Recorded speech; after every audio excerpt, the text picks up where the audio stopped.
I hope... Oh, let me do... How's it working? I have to do a quick update on the Doom screen because it is... Yay! And I'm going to do...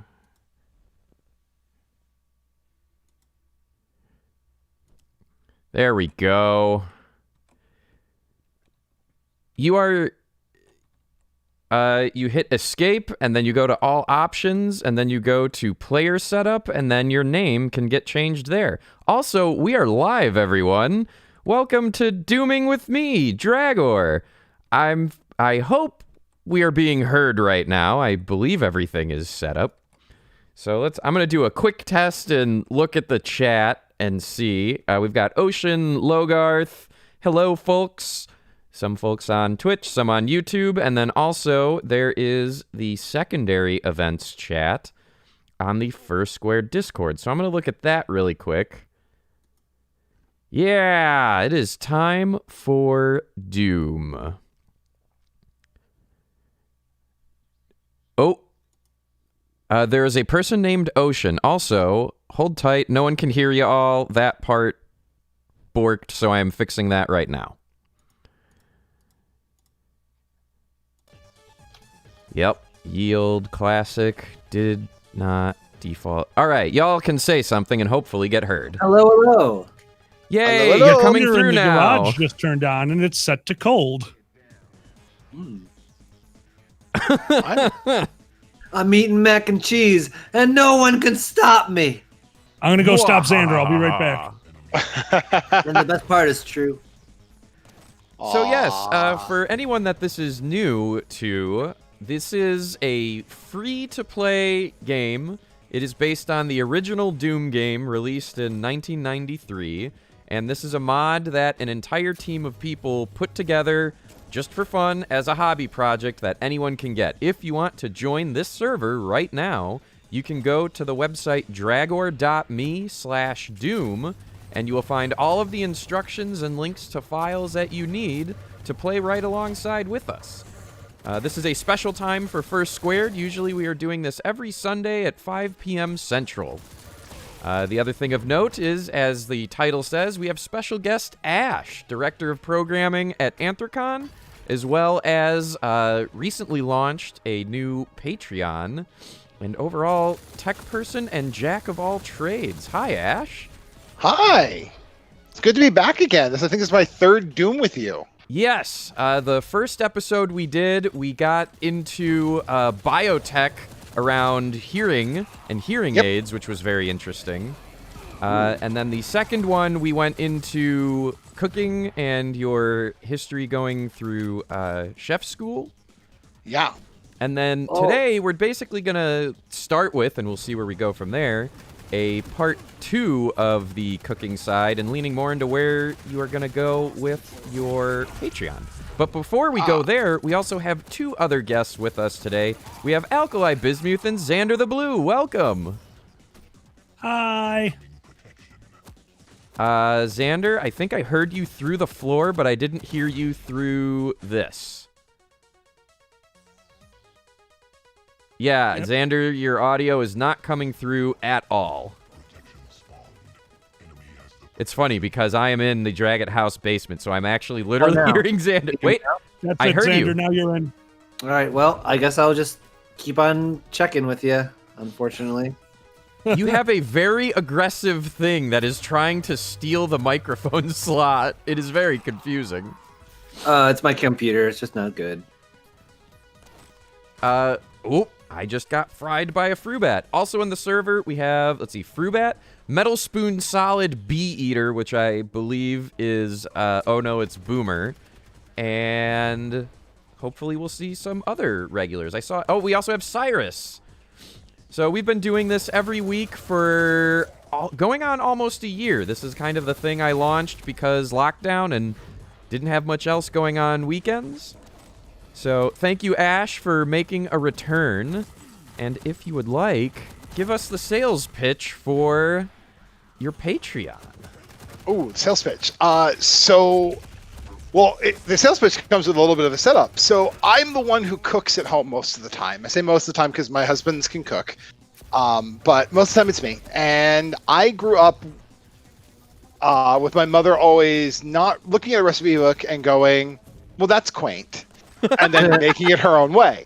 And so when I went to culinary school, I really got to understand that's quaint, and then do it my own way.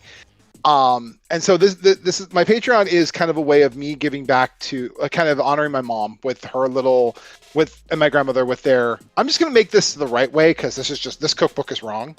Aww. And because there are so many, the lockdown caused so many bad recipes to show up online. And so it is a way for me to share recipes that I grew up with, and also a way to experiment and kind of help people. Particularly, I'm going to say it, a lot of furries can't cook. I can assure you, I cannot cook other than I can follow instructions sometimes. And there's so many quote-unquote easy things that people can make. So I'm working on making easy things that are not put mac and cheese in the microwave. So I do different things. So I'll either have a baking recipe, which is from, I break it down to really simple steps. I'll have something a little fancier. I'll have family-style dinners. It all kind of depends on what I've written and prepped up. But there's a current challenge going on, which is $20 to eat, which is, I assume you have $20 in your pocket and you have a pantry of basic staples. And I'm going to give you 5 days worth of breakfast, lunch, and dinner. See, I really like that because not even from the budget standpoint alone, you're doing the two-part of budget and meal planning. Because that's the part that I currently struggle with is like, I'll make something, but I haven't figured out portions. So I'll put something together and go, I think this will feed me for 4 days. And then 2 days later, it's, crap, I'm out. Yeah, and making food for 1 or 2 people has always been a challenge. It's something that it's a really difficult skill because everything is sold in grocery stores, usually in packs of family of 4. Yes, and for those of you who have not seen me in person, not only am I by myself, I am very, very, very small. So tiny. Okay, so you mentioned you want to do recipes more than just throwing mac and cheese in. I think I did this after we last did our episode. Alkali taught me a version of doing a risotto, which at this point I call a more decadent mac and cheese based on how much cheese went into that process. Oh, Not my fault. What do you mean not your fault? The cheese got to me. It's not my fault. Blame the was cheese. it good cheese? The cheese spoke to me. It said I was going to have a Gouda time. Boo. Oh. Sorry, that was really cheesy. You are Stop it. not boozy. Stop it with the dad puns. Hey, Alkali gets to make innuendo cheese puns, and Boozy has cornered the bagel market. That's true. Yeah, you can't find a good corner bagel bakery without Boozy having a joke about it. They really Just do have a good remember, hole. guys. The best things in life are brie. Oh, yeah. I should have been prepared for this, and I'm not. And oh well. I mean, you take store-bought puff pastry, wrap a brie wheel in it, paste it with coat it with butter and bake it. You got a perfect dip for apples. Are you serious? Like, you're not joking. That's actually a thing you can do. Oh, Yeah. super easy. It's And great. if you get a triple cream brie, and it's specific triple cream because then the rind is actually a little bit more edible. You don't even have to peel. Some people are like, oh, you got to peel off the rind. A good quality brie, you can eat the rind. Absolutely. And that's why I recommend triple cream because they tend to be the ones that are the quality where the rind is just stays soft all the time. So, like, It's also is there do you have to know the type of cheese or the brick of cheese ahead of time if the rind is safe, or is there a way to test, you have bought it, you are inspecting it? Like, is there some information I'm missing on making that determination? Because I always thought you had to depends on leave if the you have rind. kids. If you have Yeah. kids, you just give it to them first, and if they make it to adulthood, eat the cheese. That is not the type of advice I'm assuming, Ash, you want going out on your Patreon. No, it actually comes down to the texture. It actually comes down to the difficulty to slice through it. So a very hard rind is going to be very hard to digest. A softer rind, which is why I say triple cream bries, because they tend to develop a softer rind because they don't set as much. So a double cream brie is a little bit firmer than a triple cream. So you can eat the rind of a double cream, but you should eat it right after you open it. Like, it's not one of those, if you're eating it all in one sitting, you can eat the rind. If you're going to cut a piece off and eat the rest later, double cream rind dries out too much, but triple cream usually stays soft all the time. Hey, y'all, can you hear me now? Yeah, we hear you can. again. Welcome back, Draggor. Hooray! I switched to a more reliable mic. I'm sorry this Yay! is happening to you, Xander. We're talking about triple creamed brie. Do you have any thoughts? Especially about the triple creamed part. That sounds pretty hot. I don't know. I have no experience in this. Y'all are the cooks, so. I just realized this is not an 18-plus panel, and I was about to ask what Hey. cheeses pair with what kinks. Please don't answer that. But I have answers. I made my pun. I'll move on. But no, so it's stuff like that. But one of the things that got challenged to me in the super secret chat I'm in on Telegram, which you three are all in, was, budget meals. Because I have a lot of kitchen toys. Mm-hmm. And so the other part of the Patreon is that I try to not use kitchen gadgets that quote unquote normal people don't have. Gotcha. So that's actually another part of it. Not even so much normal people, but it's like if you're not a hobbyist or you're just straight up new and want to do something. Because, all right, my personal history, I have only really just started to learn how to cook for myself within the past year and a half. And I, by default, try to not buy any gadgets because I don't know if this thing's going to stick. But as soon as I've made something like the third time and I'm cursing how difficult it is to make, and then Alkali goes, okay, now you have to buy insert gadget here. So it's kind of like with experience, you level up based on the needs of the dishes you make. Yeah. Agreed. Yeah. Like, Also, everyone get a sous vide. Everyone. Oh, I want one. You should get, dude, they are 100% affordable now. A starting sous vide, nothing.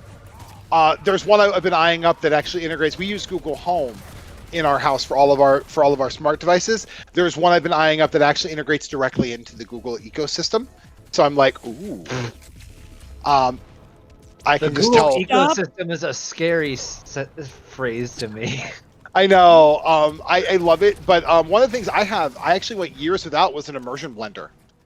I don't own one yet. I just have a Ninja with different attachments right now. Yeah, and Xander, I'm sorry, Alkali. I actually went years. I didn't buy one until like 2 years ago because I'm like, I can do this without one. I know how to do this without one. And then I'm like, fuck it, I'm buying one.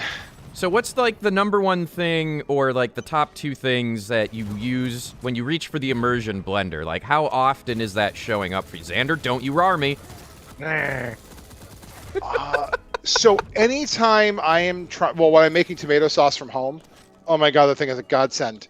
Tomato sauce from scratch, or when I'm actually doing one of the recipes on my Patreon is a coconut ginger roasted carrot soup.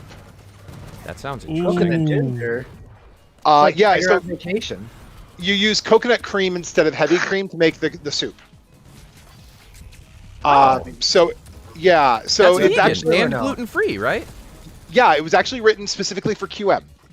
Yes. Aw. So I write all of my recipes where possible to accommodate different dietary things I know my friends have. So I write onion substitutions for a friend of mine out east. I will write vegan, gluten-free alternatives if possible. There are some things that you just can't. Some things just don't translate well. Right. But I do my best to, if I can, it's like, this requires a roux. Use rice flour, or I know what flours can be used to make the roux. So I'm like, I can at least take the gluten out. Okay. And That's so an interesting way to cook. That's fun. But the coconut, the carrot and ginger soup is literally based on. It's a vegan soup that is absolutely delicious, and the coconut cream just replaces heavy cream. But it's a creamed soup. You are supposed to puree all of it together, and if you have an immersion blender, that is so much easier than trying to get it, put it through a strainer and then work it with the back of a spoon, or you can just put a stick blender in there, turn it on, and wait like 2 minutes. All right, so here's my key question. How difficult is it to clean the immersion blender? To Blend soapy water. Yeah, Very it's a Are you piece of cake. serious? Yep. Yeah, it is a blender on a stick. Yep. makes sense. So shove the mine, end that was in the soup into the dishwater, and then have all of your roommates wonder why you're making soup in the sink, and don't tell them. Blender on a stick just sounds like a weapon from No More Heroes. So I'm on board. also when you're moving it, if the blade stops spinning and you want to look at it, unplug it. Oh, come on! You don't like food bukkake? 18. Sorry. I know mean, that somebody is pretty who funny. lacerated their fingers pretty heavily on it. Hard There's nothing wrong with pass. funny words. I don't know what you're talking about, Fair. But also they're very cheap. The other thing is immersion blenders used to be this ridiculous, like, bougie, expensive kitchen item. Now they're like $20. Oh yeah, Oh, nice. yeah. The $20-$30 ones are still going to last you as long as anything else you have. They're perfect. Yeah, mine is plastic, and I literally have a click lock that the drive engine and the blender disengage. So if I want to do a deep clean on it, because the actual blades are dishwasher safe on mine, Oh, that's neat. so I can I just don't pop think it I have that apart, on put the drive engine away, and throw the blender portion of the top rack of my dishwasher. I That was don't, but I actually could. the Ninja was I picked that because a lot of the vegan stuff you look at says use a food processor. You know, Yes. the cream or thickening part is you're doing, you have soaked or slow cooked cashews and you need to blend it.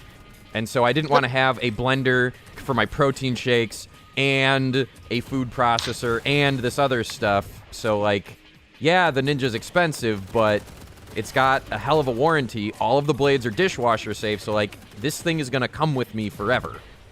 Yeah. Yes. And Ninja is a great alternative to a brand called Vitamix. Oh, not every yeah. Vitamix are amazing. A long time ago. Yeah. Vitamita You, like, measurement. make soup. Spoon your way to hell. You just make Yeah. soup by like blending it and then heat it up. My brother Yeah. has one of those. Vitamix and Robocoos are like the two professional kitchen appliances that I miss from culinary school, but at the same point I don't. Yeah. Um, What's but- the thing that you don't miss at all in terms of like kitchen tools? oh Do my they have that- god. Thing from The old school grading to make traditional potato pancakes. It's a screen that just makes your knuckles bleed because there's no way to get to the end of that potato. There's a guard. If you're smart, you know how to use. You know where one is. That is the one that you should be using. I'm talking about. There's an old Polish thing that literally looks like a screen door, and that is it. And that is how my mom made potato pancakes. My paternal grandmother left me my father one in the will. Aren't they and cool? I inherited Cool? it. Yeah, it's on that list of I own this. I will never use it, but I own it. I've You used make it twice. sound like I've the regretted it. cornballer from Arrested The Development. cornballer! Oh Oh my my god! God. I forgot about that. But The cornballer. but Xander, you're asking the one piece of culinary school kitchen appliance I don't miss. Was that what your question was? Yes. Yeah. Honestly, Oh no, my controls are weird. I don't know. The one tool that I always had around there that I do know the one thing I super miss. I don't miss at all. Their commercial can openers fucking suck. Really? Oh, Oh my god, they get so abused. Opening number 10 and number 9 cans, it's like, oh, they're so dull until you fall into one because some idiot pushes you. Is there like Oh, a God. culinary tool that's like a paint shaker? That would make sense. Yeah, don't know. I've seen Yeah, I them for figured. you. My my I favorite guess bubble that tea mixer place will has do them. that too. Oh, what? What? My favorite bubble tea place has this. They drop the drink in, and it literally looks like a cocktail shaker and a paint can shaker had a child. That's amazing. Xander, we need one of these. Purchase now. We need a shaky shake. Oh, it's like a drink shaker. It's like Yeah, but it looks like a paint shaker and a cocktail shaker. A really fancy cocktail bartender had some kind of machine love child. Of course. And they play the dun dun dun dun dun dun music. From It very much sounds like Tunes. the Mos Eisley bar music all the time in my head when I see them. Yeah. You gotta play the convoluted machine music, which I always forget that. I don't know the title of it, but yeah, the Looney Yeah, Tunes. you know exactly what I'm talking about. Exactly. Absolutely. If it's not the breakfast machine, it's that for a Rube Goldberg device. Yes. Have you ever made a Rube Goldberg device that makes pancakes or something like that, Ash? Pee Wee Herman did. I know. But no, I I'm want saying, like, to. Make All right, something that Ash. That has makes to the be one automated of your. decadent thing. That has to be one of the patron specials. Oh. The most convoluted way to make pancakes. Oh. That would be so different than what I do, because since what I do is I try to make it as few dishes as, like literally as, I try to make cleanup as easy as possible too. So it's like, that's just so counter to everything. I love it. So what, I don't even remember what I have posted right now. So I'm actually going to pull up my Patreon and look at some of the recipes that are already there. We combine Yeah. Robot Wars and Cooking Wars to make Why Cooking not? Robot Done. Wars. Done. Think of all those flipping trucks. They would do great. That would be a nightmare. You have to get the robot people and the cooking people together. Like, no, they're making the pancakes wrong.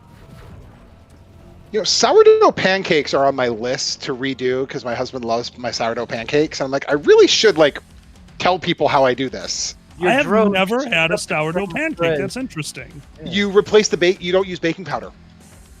That makes sense. Yep. It comes out with a lighter, fluffier pancake that also has a flavor. Because I hate to say it, but pancakes tend to be very boring. Cakey? Bland? Boring. And the so, garbage. I mean, I love my Waffle. pancakes, but Waffles are I- better. waffles are, and I have an amazing waffle recipe. It's a little of this, a little of that. I put it in the bowl. My husband comes down. He's like, "Did you make waffle batter?" Yeah. Did you ever write it down? No. Yeah. It's It one looks- of those.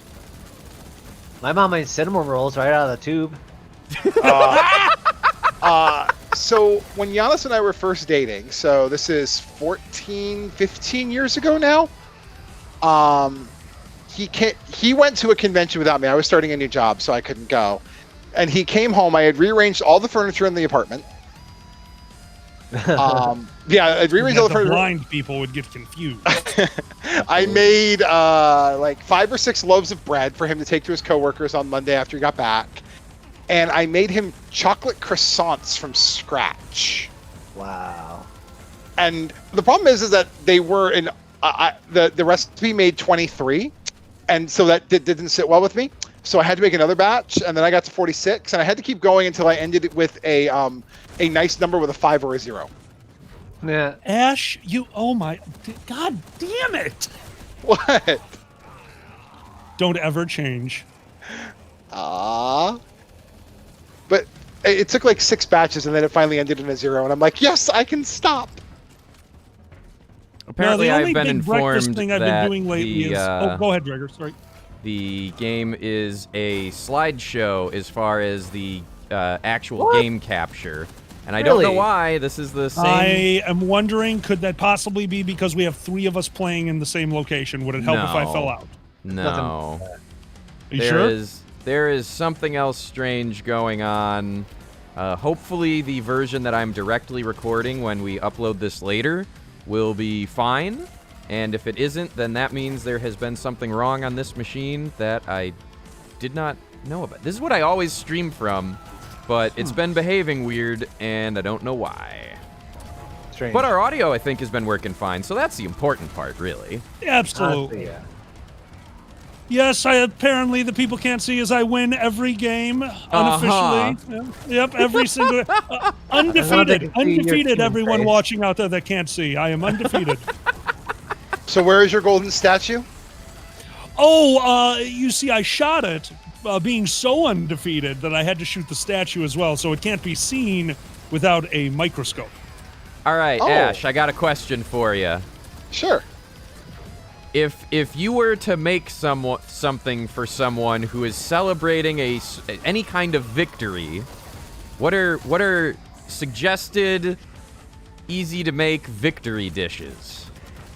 So that really depends on the person. But let's say I'm going super fancy here. And I'm not trying. Do I have an unlimited budget? Yes. I want to hear I- decadence.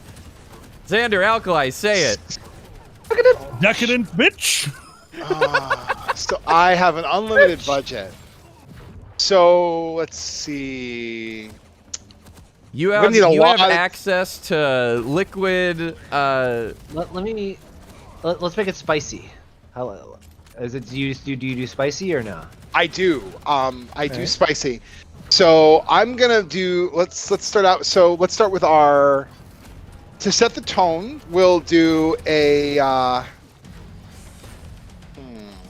Trying to think of how to, I'm like, I could do a 12-course meal out of this, and I'm like, I gotta sit and think about it for a minute. So let's start with a nice. Let's go with a ginger and lime. And yeah, I'm gonna pull the coconut back out. So it's gonna be a ginger lime coconut soup as a starter. Oh. And we can actually spice that with a good bit of cayenne, because that actually holds up really well. So we have a nice little heat in the beginning. Nice.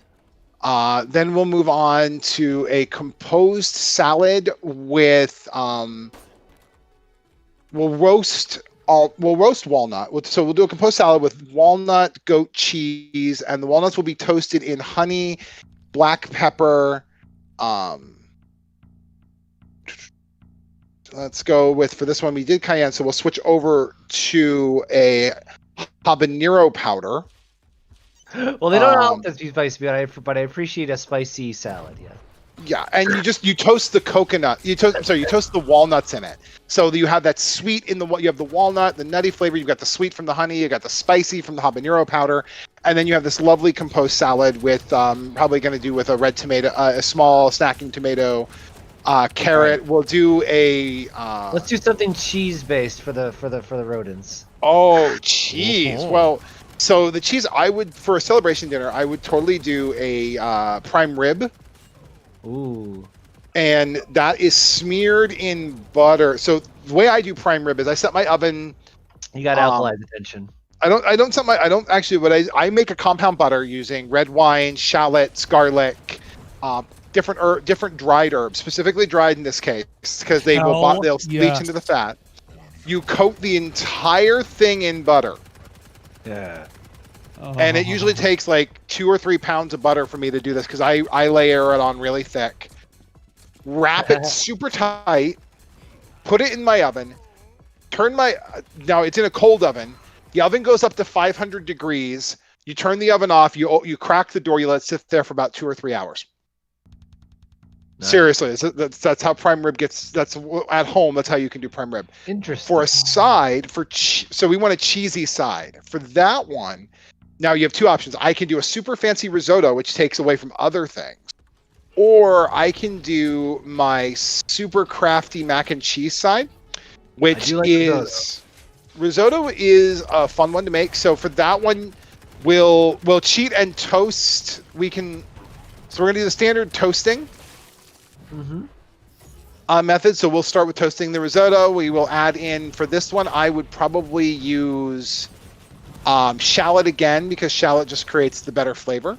Nice. For folks, anyone listening who doesn't know, what is like the most basic description of a difference between shallots and like a white onion?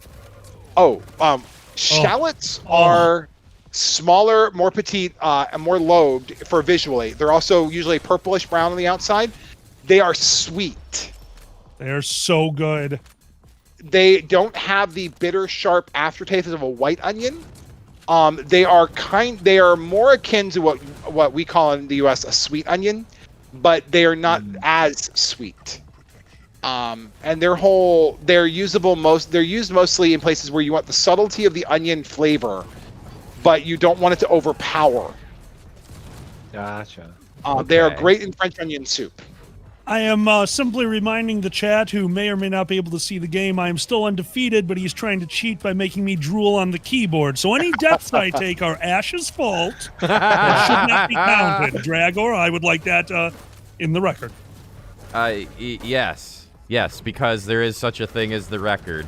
I figured as much. Thank you very much, sir. I rest my case. So going back to my risotto, I would definitely we'll start with a very simple base because it's going to be the mix-ins at the end that are going to be important. So we'll be doing a standard shallot garlic risotto base for toasting the rice, and adding. I would probably use a dark vegetable stock for this. Because you want the risotto not to get lost against prime rib, the darker vegetable stock will impart more earthy flavors to help ground that really luscious beef. And then for a mix-in, we're going to do a peas, carrot, and woodier mushrooms. Nice. And finish it off with an herbed butter at the very, very end. And I would prefer Asiago cheese for the bite. Oh, Asiago is so good. Alkali would have to skip on the mushrooms, unfortunately, has a minor allergy on that. Oh, well then I will pull the mushrooms out, and you can easily replace those with, let's see, we're putting the mushrooms in there for the earthy flavor. So we can do a toasted pine nut edition instead. Ooh, I do love toasted pine nut. Not a lot, but you want to do whole toasted pine nut then, because it's going to give you that earthiness that you're going to lose from the mushroom, and you also have that crunchy chew, so it'll be that crunch, so it'll be really good. And also, I would serve that because it's a complex starch and a complex protein. I actually would do a very simple baby broccoli that has been roasted in olive oil and salt and rock salt, basically. Just a little bit. Don't use fine salt, use rock salt, so that you get those pops of saltiness and salinity when you're going through the dish. And that would be the main dish. Followed up with a lemon sorbet for a palate cleanser before we go into the next course. Does anyone else get the idea that this was the conversation had in Game of Thrones when they were trying to design the giant 77-course meal? Yeah, this is giving me flashbacks to the reading the books, and then a knife was stabbed at his chest. It's like, yeah, that sounds about right. The blood ran thick like a raspberry compote. Yeah, raspberry compote. I absolutely love that Ashe is just like, yeah, here's 40 courses, and I'm just like, turducken counts as 3 courses. I don't care about your opinion, so there's 3. I left off the sorbet, and then we would have to, of course, do the lighter dish. So we would probably do a meat and a charcuterie and cheese board with artisanal crackers that we had just made using the still preheated oven after the prime rib. Okay, I have to interrupt to ask this as someone who loves crackers and all things bread because I'm a carbaholic. What is a simple homemade cracker recipe? Flour, I don't water, know salt. By Ritz. Did you just say buy Ritz Alkali? That is correct. It's not worth making your own? Flour, salt, water.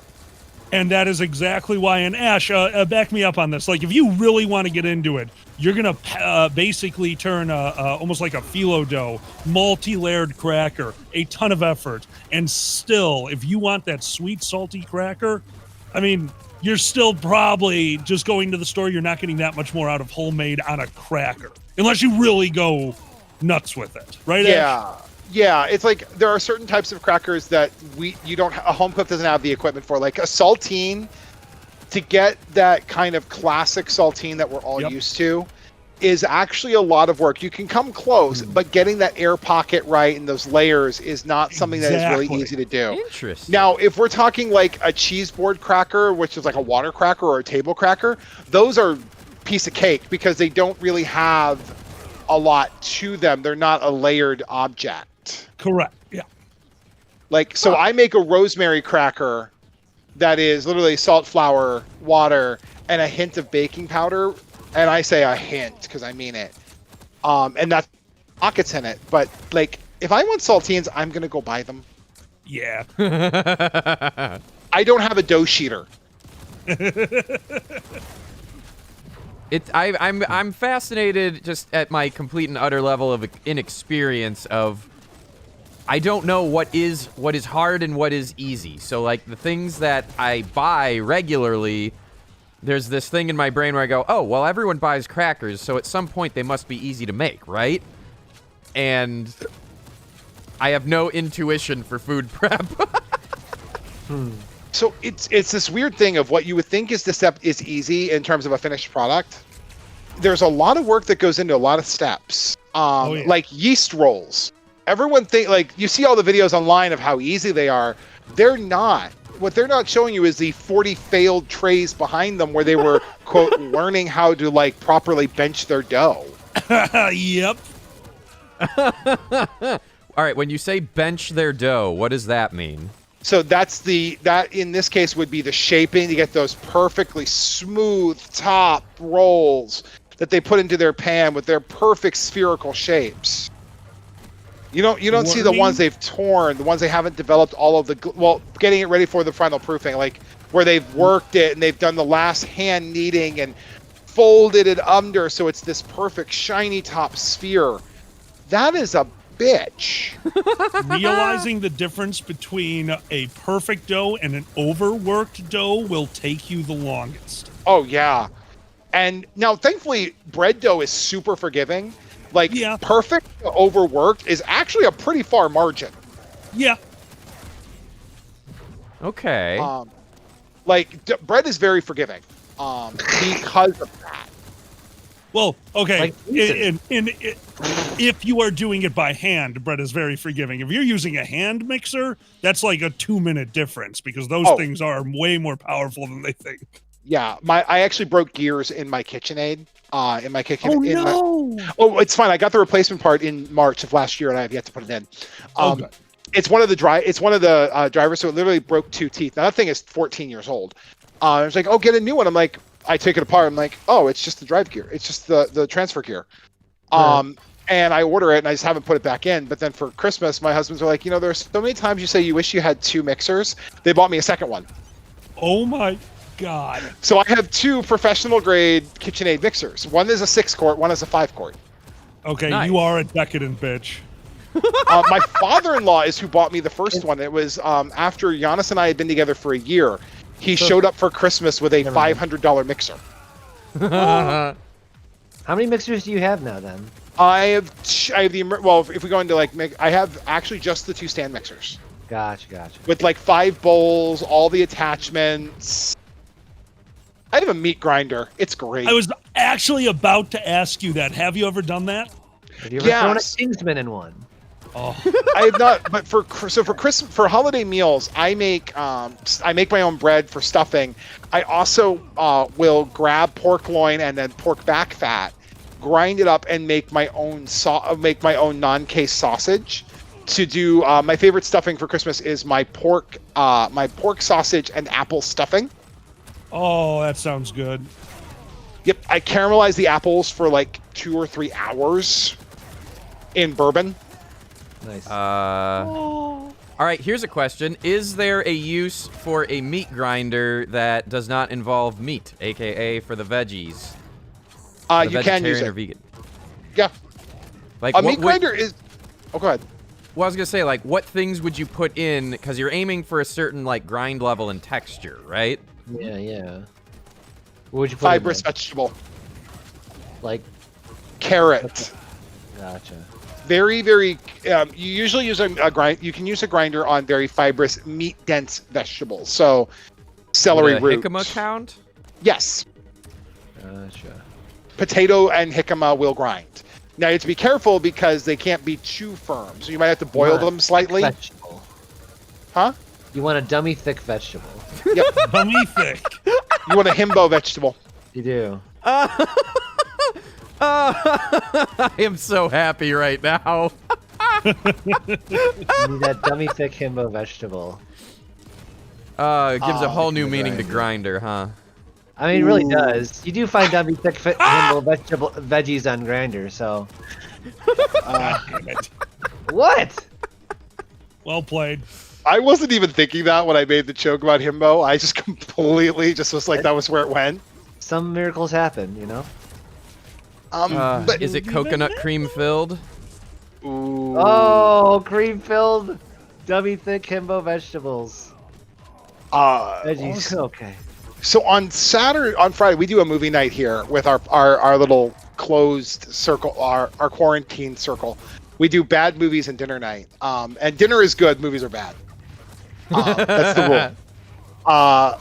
We do a lot of Hong Kong and Taiwanese Shaw Brother kung fu movies. So. What's the best pairing you've done so far where the food was great and the movie was appropriately bad? Ooh, so we found a recipe. My co-conspirator on my page. I refer to this person as a co-conspirator on my Patreon. My co-conspirator and I, they found a mapo tofu replacement recipe that removed the tofu and replaced it with white bean. What? I'm very interested in that because It was a fan of cannellini tofu. bean. Yeah. So use cannellini beans in place of tofu, which is about right for the texture of what tofu you would find in mapo tofu. And we made that, and that recipe involved an introduction on how to make your own chili oil. Ooh. Nice. And now we are both rager ever since my stomach surgery. I've been capable. I love spicy food. And what martial arts movie would you pair that with? The 36 Chambers of Shaolin Kung Fu Return. Nice. Xander, have you seen it? I'm sorry, Return to the 36 Chambers. I've seen a lot, What? but probably not. That's a lot of chambers. There better be a bagel in each one. Honestly. It is. I want awful. the Thai dish. I want a Thai dish and ong bak. Ooh. Yeah. That would also require a dough because of all of the elbows thrown. Yes. God damn it. The thing I want to Lots of commission elbows and someone to make noggins. is there's a wrestler who Satoshi Kojima that always tweets about Bread Club. So I want to get a commission of a wrestler doing an elbow drop into a ball of dough. Nice. Oh. That'd be wonderful. Okay, I'm But- actually going to do a game mode change here, and we're going to switch it up to a setting called Instagib. That's where you have that railgun thing where it's point and shoot, and the frag happens. One Ashe, what shot would you take your frag. favorite of those old classic martial arts movies? What was that, Xander? What would be your favorite of the old classic martial arts movies? I'd say mine is actually probably Drunken Master 2, which I still count as a classic just because how freaking well Oh my it's God, done. it's so good. We Legend of Drunken Master, also known as. God, we've watched so many. Ash, I'm sure I know what it is. It's obviously the tuxedo. No. So this one, actually, I'm gonna look it up because it was so bad it was good. Okay. Which means I have to sign into my husband's Amazon account. Mortal Kombat. No, although the new Mortal Kombat trailer just has me like, yes, this is what I've wanted as a kid. It's out. It's out on 4/16. We'll see it on 4/20. It's solved. They did it on purpose. I think it's actually going to be a pretty good one though. I'm actually looking. He changed his Amazon password? How dare you? How dare? How dare you, husband? Gotta lock you out. How dare you, husband, change your Amazon password without telling me? So we found this one. It had finger lasers. Like, it literally started and there were finger lasers. Finger laser. Johnny Mnemonic had a finger laser. No. Like, my secret kung fu technique, and it was literally lasers out of his finger that cut off a guy's legs. I like That it. is the proper way to kung fu. Who replaced his legs later with robotic extending go-go gadget chicken feet. That's wonderful. Okay. Yeah, and I need to remember that. Actually, I'm going to go ask them because I don't remember. One of the craziest trailers I said, and it's very violent and weird. I'm warning you, is Robo Geisha. Oh, I love Robo Geisha. That is insane. I've only seen the trailer. And I'm like, yep. Thank you for whoever made this. I never thought I'd see any of these things in my life. Like you watch that trailer, like somebody thought of these, and then they made it.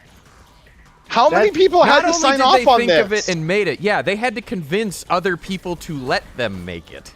Right. You have a guy show with like treads that come out from the bottom playing mandolin really fast, going 500 miles an hour down a highway. There's a lot of thoughts that go in your mind. There's a lot of What drugs oh yeah, were but responsible for this? But like a lot of the classic 70s and 80s stuff is Shaw Brothers and Shaw Studios, and those are the ones we tend to watch because we see the Shaw Brothers over like, oh, we're in for someone who's not taking themselves seriously. I mark out for a good 3-part staff. If someone gets a 3-part staff with the staff that turns into the 3, that's like my fave. I'm trying. I think it was the. I'll have to get the name of that movie, Xander, because I think you'll love it because it is so I've always saw it. preposterous.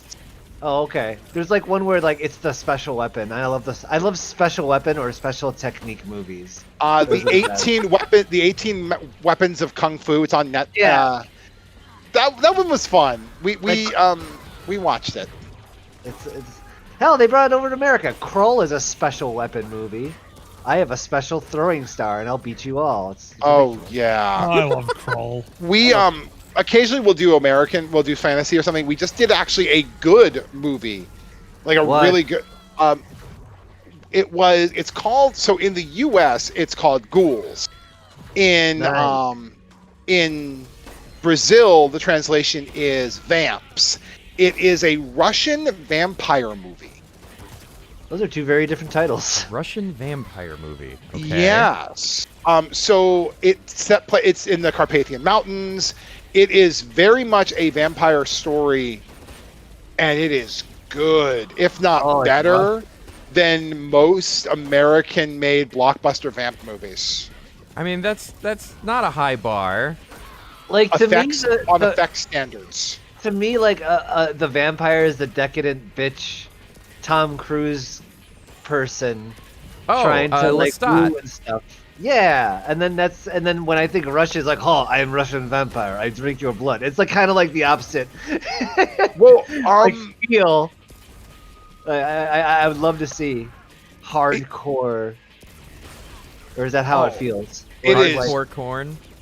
not well, like I don't know. Short premise of it is literally a vampire elder wakes up, and it's not just your normal vampire. So vampire mythology is kind of a Eastern European thing. Part of it's a very Eastern European thing that we don't think about. Sure. And so this vampire doesn't just require human blood anymore. Oh no. This region is his home, and it is his. So he's hungry. Oh no, it's a nationalist. Well, that tree looks tasty. That Okay. tree is part of my dominion. Yeah, He drains- okay, I understand. Yeah, it's very much back to the land, the Vlad the Impaler. The land is mine, and therefore all within it is my domain. Oh, I'm very familiar with that concept. Yeah. Yeah, and so he in the opening sequence, he's like, "I'm hungry, but one pitiful human isn't enough for me." So he drains a tree. Oh no, He Call Captain Planet. Yeah, but that was just to set the tone of you are a pathetic mortal, but I need human slaves right now. Fun. And so it was really well done. The action sequences, the attention to detail. It's one of those. I wish. One of the things I wish is the Hollywood engine would pay more attention to. I don't know, if you're going to do a period piece, maybe you should actually get the period right. Yeah. Speaking of Dude, they movies don't use involving grammar. vampires that get a lot of things wrong, there is a very bad movie that got a very interesting concept of vampirism correct, and that was League of Extraordinary Gentlemen. That's like the Oh, first big fun. movie that actually did the So mouth, dumb. the suctions on the hands for her as the vampire What? character. Really? Yes. Wow. So cool. That and basically Dorian Gray were the only two good parts of that movie. Also, the ship, Captain Nemo's ship, was gorgeous. I want to The see League- that movie Yes, it just was. for Dorian Gray because I love that concept. Do you guys know the actual reason why the script for that movie sucked? I don't. Because it was Bad writing. Is it bad No. writing? Yeah. Bad writing. somebody brought it to a movie. I've seen it. Yeah. The Well, so actual reason is they wrote it, and they asked Sean Connery to play Quartermain, and the original script followed the comic book where Wilhelmina Harker was in charge of the League of Extraordinary Gentlemen persons, and he would not sign on to the role unless he was the star. And then, additionally, this story came out. Sean Connery apparently was offered an early script for Lord of the Rings and turned it down because he didn't get it. And so then League of Extraordinary Gentlemen comes along, to which he said, I didn't get that either, but he kind of figured the high fantasy thing was going to make it, quote-unquote, just work. That's Oh my hysterical. god. And they rewrite Quartermain, who at the time for the comics is an opium addict. Yeah. Oh, he would have played a great opium addict. He Right? could have like done opium and then acted. Well, I mean, that's pretty much what he did most of the time, feels like. But yeah, Wilhelmina Harker was supposed to be the leader of the League of Extraordinary Gentlepersons. And I say gentlepersons because I find it sexist that it's gentlemen.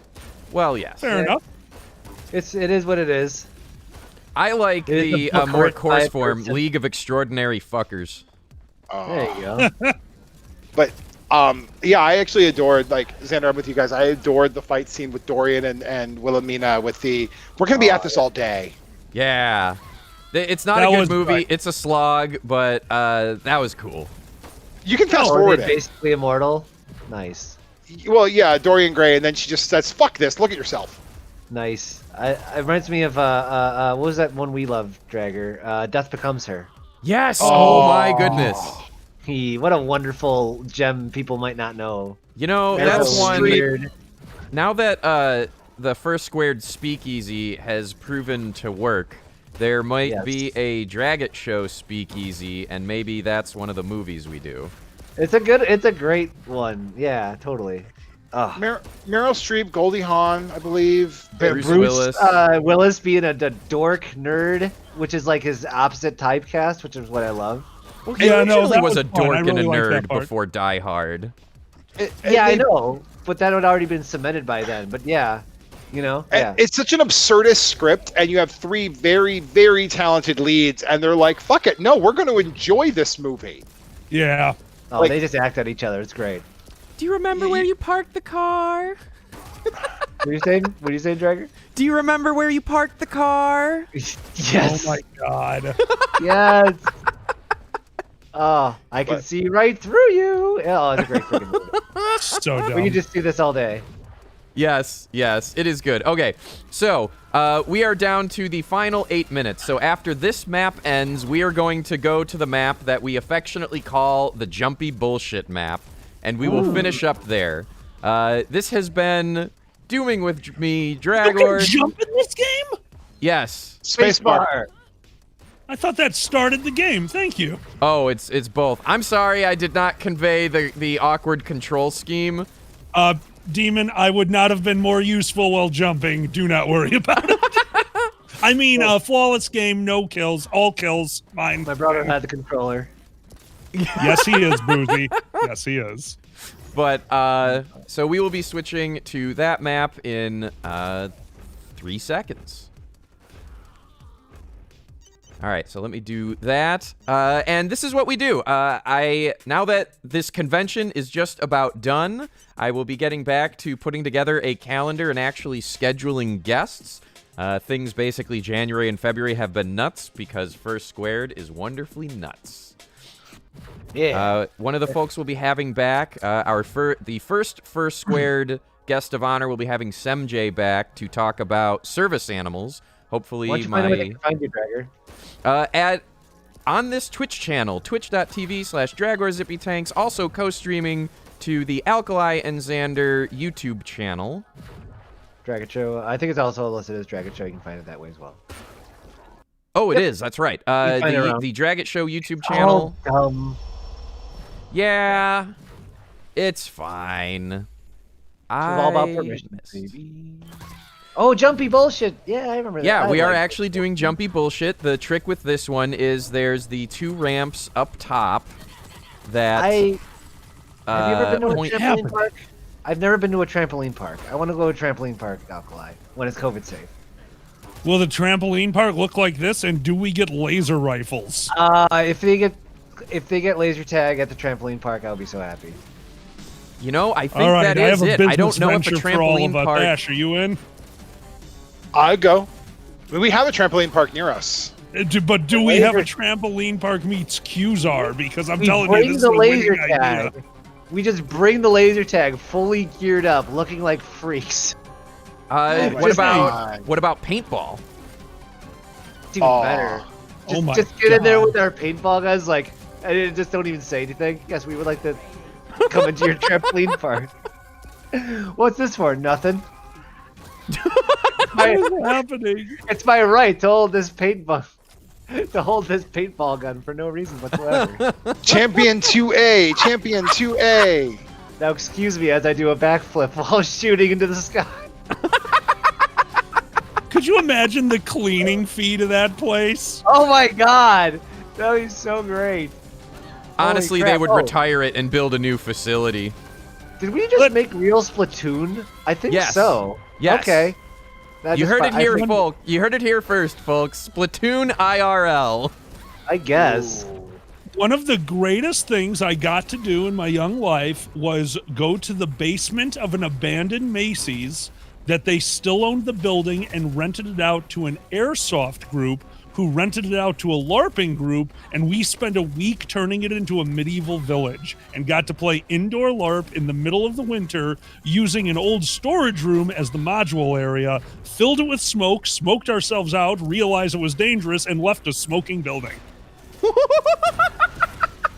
What the fuck? On things that people should not repeat. Hey, it's your con.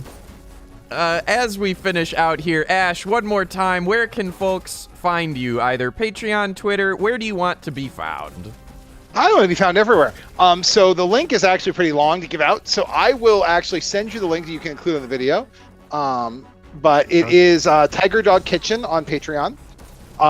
You won't see a tiger face. You will probably see one of my other faces that I show publicly, which is my cute dog face. Yeah. As I put it. That's a pup hood, right? That is one of my customs. I have two. I have a neoprene, and then I have one that has a binary data stream written in its ear. That is literally my leather pup hood has when read left ear to right ear spells out data dog in base 8 binary. I love it. That's awesome. So yeah, it's me and my cabbie hat and my pup hood. Tiger Dog Kitchen on Patreon. You can find me on my Twitter is oh god, see, this is why I'm not ready. Ashe Liska on Twitter. You can find me there. I look like a normal person there. I'm really disguised as a responsible adult. If you go to Draggor 2K Twitter, my latest Doom post does tag Ashe's Twitter. Awesome. So we got it by reference. There we go. Yep. And then those are the two places that you should find me. If you find me anywhere else, I reject your reality and substitute my own. I love that quote. Oh gosh, if I could ever actually get Adam Savage on here, that'd be cool. I don't know. You're a furry, and he likes furries. Right? What's his persona? A lion? I think he went with a lion, and we all kind of went, no. Not a lion.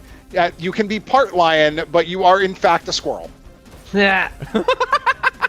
He does have kind of a tinkerous, squirrely nature about him.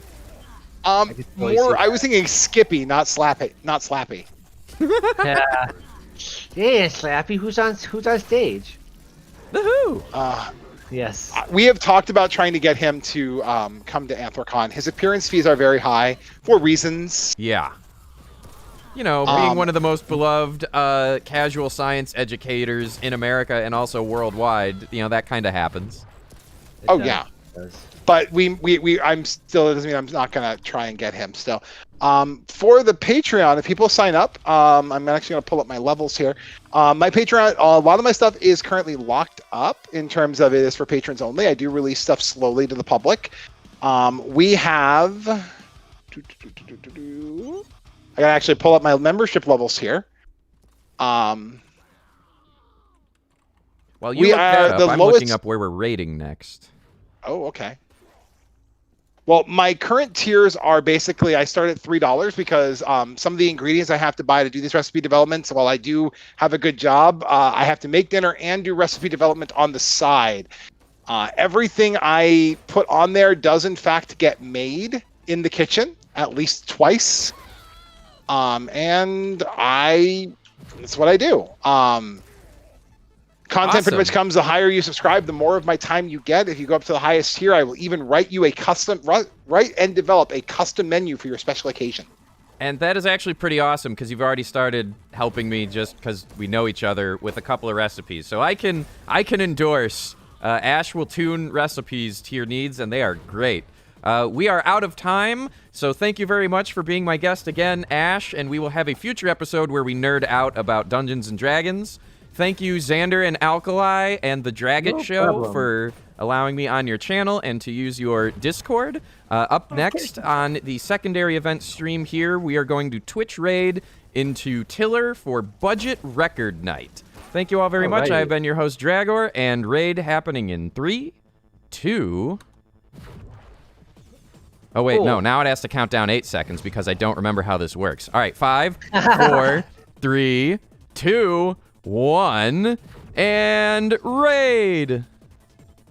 More counting. Yay. Happy New Year. Choice is All right. Well,